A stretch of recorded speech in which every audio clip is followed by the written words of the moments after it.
अहान खुद इस पूरे गेम का मास्टरमाइंड था। और अगर वो मना कर दे तो? शौर्य को लगा जैसे अहान उसकी बातों में आ रहा था। अगर वो मना करेगी तो वो कभी भी गिल कंस्ट्रक्शन में वापस नहीं आ पाएगी। इस बार अहान को अपना गुस्सा रोकना मुश्किल हो रहा था। उसने शौर्य से कुछ कहे बिना ही कॉल काट दिया। अहान, ये क्या किया आपने?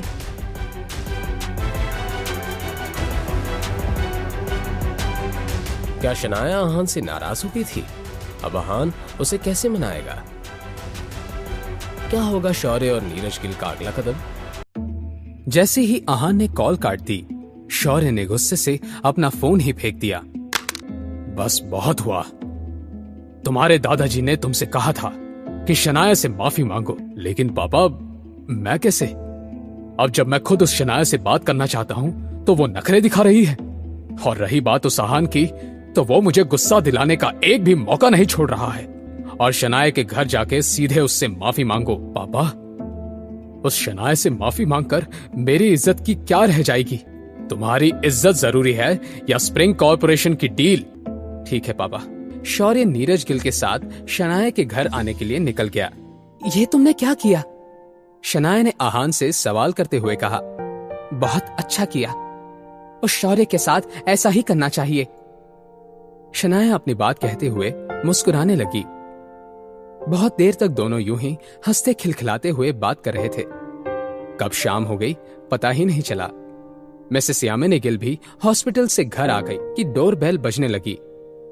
पता नहीं कौन आया है। जब मिसेस यामिनी गिल ने देखा तो वो दंग ही रह गई। मिसेस यामिनी गिल ने यह देखा कि दरवाजे के बाहर उनके जेठ जी नीरज गिल और उनका बेटा शौर्य खड़े थे। उन्होंने बस बेमन से नीरज गिल और शौर्य को अंदर आने को कहा। कुछ देर के ऑकवर्ड सन्नाटे के बाद नीरज गिल ने फाइनली अपना मुंह खोला। शनाया, बेटा तुम्हारे और शौर्य के बीच जरूर कोई गलतफहमी हुई है। अहान ने इस बात को सुनते ही शनाया के चाचा जी से एक सवाल करते हुए कहा। कैसे गलतफहमी? अहान, अच्छा होगा कि तुम अपने काम से काम रखो, कि शनाया ने शौर्य से कहा। अगर अहान का इस सब से कोई मतलब नहीं है तो मेरा भी नहीं है, नीरज गिल ने अहान से पूछा। अहान, तुम्हें क्या लगता है? मगर बजाय इसके अहान नीरज गिल के सवाल का जवाब देता, उसने उनसे ही उल्टा सवाल किया। क्या आप यहाँ पर माफी मांगने आए हैं? हाँ, शौर्य की नादानी की वजह से कल शनाया के बारे में कुछ गलत अफवाहें फैली। उन झूठी अफवाहों की वजह से शनाया को और गिल परिवार को बहुत नुकसान हुआ है। शौर्य ने इस मामले में बहुत बड़ी गलती की है। शनाया, कल जो भी कुछ हुआ उसमें तुम्हारे भाई की गलती थी, लेकिन अब मैं जान गया हूं कि मुझे वो अफवाहें नहीं फैलानी चाहिए थी। मुझे प्लीज माफ कर दो।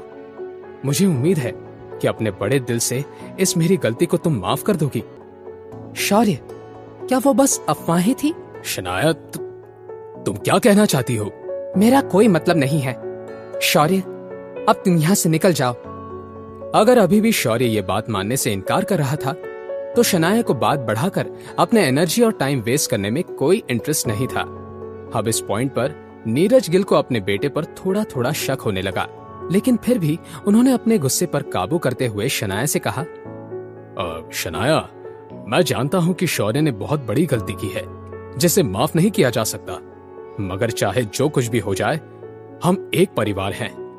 हम बात करके इन सारी प्रॉब्लम्स को सॉल्व कर देंगे। नीरज गिल की ये बात सुनकर अहान इस तरह से हंसने लगा मानो उनका मजाक उड़ा रहा हो। परिवार? अब जब हम एक परिवार हैं तो क्यों ना एक बात करके स्प्रिंग कॉर्पोरेशन की डील शनाया को दे दे? बिल्कुल नहीं। क्या इस एटीट्यूड से माफी मांगी जाती है? ऐसा नहीं हो सकता। हम शनाया को दूसरे तरीके से कॉम्पेंसेट करेंगे। वो ऑफिस में आकर अपना काम वापस शुरू कर सकती है। पापा से बात करके मैं शनाया को वो 6 मंजिला बिल्डिंग भी वापस लौटा दूंगा। और हाँ, शनाया को स्प्रिंग कॉर्पोरेशन की डील का 5% प्रॉफिट भी मिलेगा। 5%? लगता है कि शुरुआत से ही तुम अपना और हमारा वक्त जाया करना चाहते हो। अहान, क्या तुम जानते हो कि पापा से माफी मंगवाने का नतीजा क्या हो सकता है? नतीजा? मैं भी देखना चाहूंगा कि अब मुझे किन नतीजों का सामना करना पड़ता है। अहान को इस बात से क्या फर्क पड़ रहा था? एक आनंद गिल हो या 10, आहान तो सबको अपनी उंगली के इशारों पर नचा सकता था। उसे किसी नतीजे या अंजाम से कोई डर नहीं था।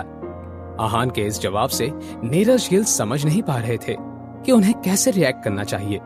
तो फिर ठीक है, उम्मीद है कि जब तुम्हारे सामने मुश्किलें होंगी तब भी तुम इतने ही बेफिक्र और बेशरम बनकर उनका सामना करोगे। मगर अब वो आहान और शनाया की होने वाली हालत को सोचकर एक्साइटेड हो रहा था। अपनी बात कहने के बाद शौर्य और नीरज गिल वहां से चले गए। उनके जाने के बाद जब आहान ने पीछे मुड़कर देखा तो मिसेस यामिनी गिल उसे गुस्से से घूर कर देख रही थी। आहान, तुम किसके भरोसे पर ये सब कर रहे हो? कौन है जो तुम्हें मदद कर रहा है? नहीं तुम हो, कोई भी मेरी मदद नहीं कर रहा है। क्या तुम्हारे पास कोई बैकिंग नहीं है? तो फिर जेठ जी की बातों को मान क्यों नहीं लिया? अब शनाया ऑफिस में कैसे लौट पाएगी? जब मिसेस यामिनी गिल आहान को डांट रही थी तो शनाया ने आहान के पास जाकर उससे सवाल करते हुए कहा, आहान, तुम अपनी असलियत कब तक छिपाने वाले हो? मॉम को सब बता क्यों नहीं देते? शनाया किस सच के बारे में बात कर रही थी? क्या वो आहान की असलियत को जान चुकी थी? अब आहान क्या करेगा? क्या आनंद गिल आहान की शर्तें मान लेंगे? जानने के लिए सुनते रहिए पॉकेट FM।